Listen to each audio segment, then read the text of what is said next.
Let that yawn set the stage. Somehow, Riptos' Rage Returned by JetSolo. Somehow, Riptos' rage has returned. Allura the Fawn said to an asleep Hunter the Cheetah. Huh? Hunter stretched his arms. You say something, Allura? I was just having the most crazy dream. You were in it. I think you were talking about Ripto? Then, the man of the hour arrived. Hello, faggots. Riptos spouted while riding in on Gulp, who was now decked out gold trimmings. That's right, assholes. I'm back by popular demand. Allura asked disapprovingly. Popular demand? Shut your whore woman face! Riptos spat from his mobile throne as he aimlessly waved around his scepter.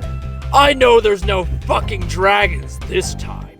That's right. I checked Twitter, and that purple prick is too busy with his subway job to help you sissy cucks.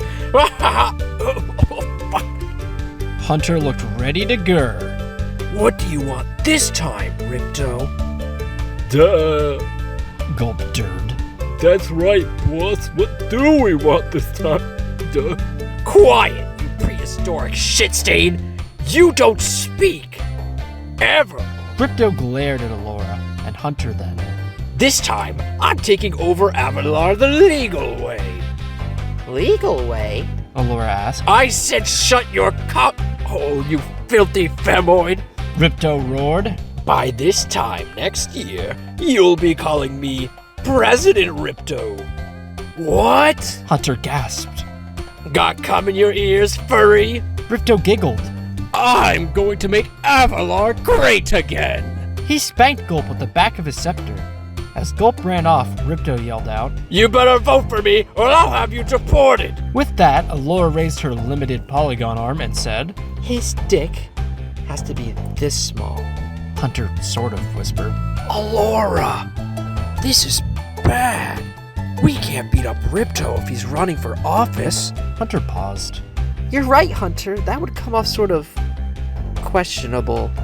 I mean, think of Avalar's constitution. Hunter grabbed at his head dramatically. Wait, do we have a constitution? We're a democratically elected kingdom. How does that even work? Quiet, Hunter. I'm trying to think. Think harder, Allura. Hunter cried. If Ripto finds out what I got posted on Fur Affinity, Moneybags won't be the only one hanging from the elm tree. Allura hummed. I think I know just who to call. And so, Allura called the only person for the job, who wasn't Spyro because he was currently working his day job at Subway. Meanwhile, elsewhere, CEO of the Omniverse answered the phone coolly. Hello, you've reached Seto Kaiba, CEO of the Omniverse and better duelist than Yugimoto. How may I help you? So it was. It was Seto Kaiba, gee whiz. Allura spocked. Oh, jeez, now I'm getting nervous because of how cool he is. She blushed, and Kaiba said, Time is money, and I've got plenty of that. So what is it you need? I know you don't have any hot women offer me again. Psst.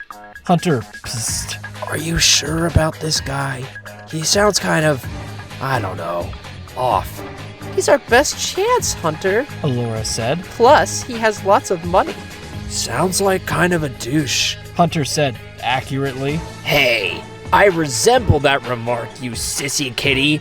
You better watch yourself, puss. Keep up that attitude and you just lost yourself a Blue Eyes. Kaiba then put away his 53rd copy of Blue Eyes that he keeps in his wallet for all such negotiations.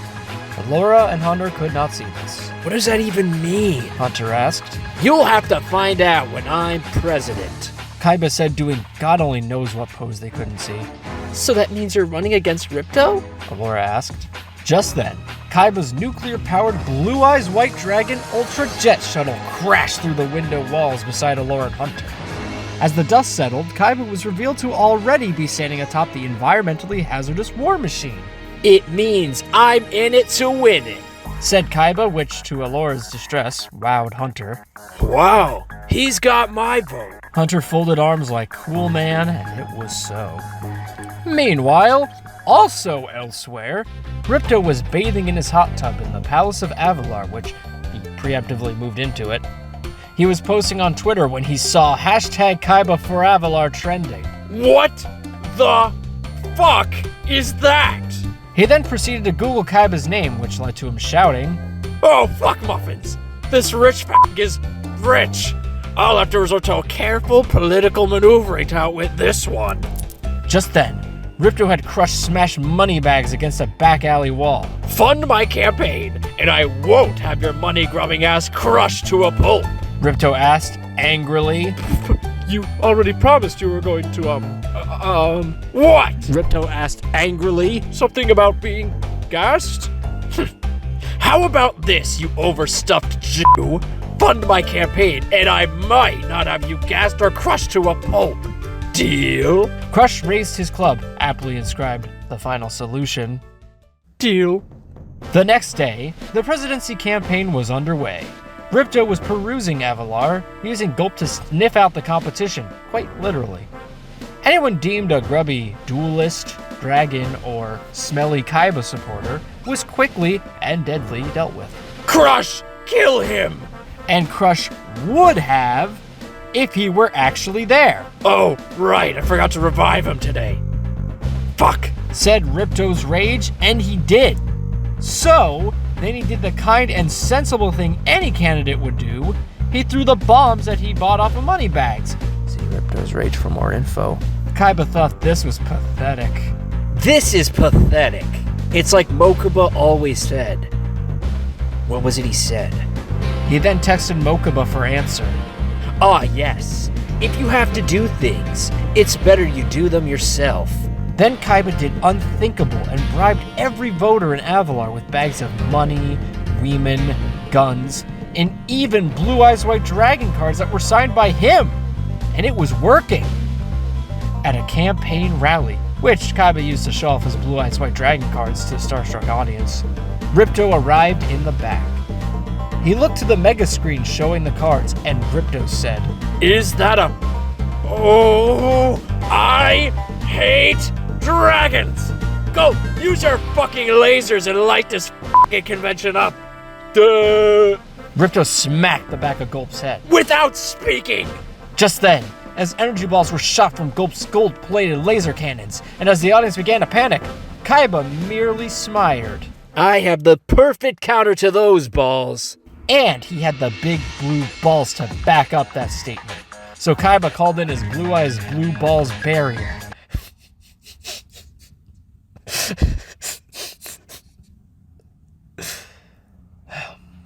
This is why I do this. Which protected him and only him. The audience was promptly incinerated. What a good candidate. If there are no voters left, then I win by default. Maybe I can duel this Ripto. I did beat the Pharaoh after all. But he was speaking into the Blue Eyes White loudspeaker. And Hunter, Alora, Moneybugs, and even the professor were there. Still don't know what to make of this Kaiba guy, but he must be a good person. Said Hunter wearing a I Love Seto shirt. Not sure what he means by Pharaoh, though. Then Ripto had idea of complete genius. I have idea. Some may even say it is of complete genius. My idea, of course, is that I will use this to further my campaign. Yes. Boss, you sounded kind of weird all of a sudden. Said Gulp. I warned you. Said Ripto before calmly blowing up the top of Gulp's head. Ripto slid down Gulp's exposed tongue and met with Kaiba on the stage. Okay, Mr. Dragon Dildo, I'll play your game, but if I win, I get to be president. Alora yelled. Sounds fair. Kaiba struck an over-the-top pose and his diamond-encrusted duel disc unfolded. Because I'll win no matter the collateral damage to those around me. Oh, fuck, Said Ripto. I don't have one of those. And then it happened. Wait, if we're the only residents of Avalar left, why don't we run for office ourselves? Said the professor, voiced by Tom Kenny, who was also the voice of Spyro 2. So Hunter stood up out of his chair. Yeah, that's a great idea. and it's a good idea I thought of it, he said, and before the professor could say anything, Hunter took gun and pointed at him. He whimpered. Let's keep this our little secret, buddy. What's this? Oh, is Mr. Scared Kitten a scared cat? Kaiba said with utmost level of cool intimidation. Like real cop, but from movies. And it was convincing. Like actor, without acting. Hunter was almost a scared kid. But he puffed out big boy chest and Riptoed off his Kaiba shirt. Looks like you got 2 more problems, and I don't know how to solve them. Professor, I'll just run. Allura said. If we both vote for me, then I can be president and this will be over. Well, I'm sorry, Allura. The professor said. I just don't think Avalar's ready for a fawn in the office.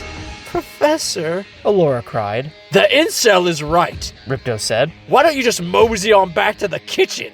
Come on, Professor, vote for me. Hunter said.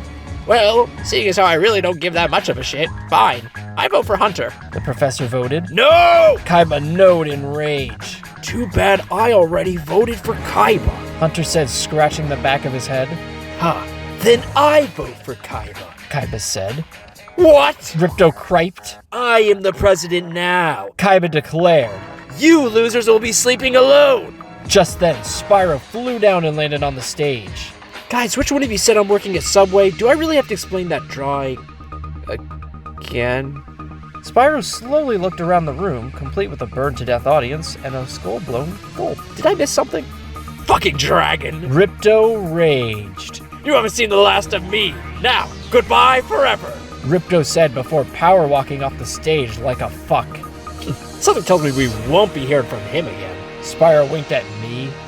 I don't really care. There are going to be some cool law changes around here under my rule. Kaiba then took out his 10 cool commandments. First things first, that dragon has to go.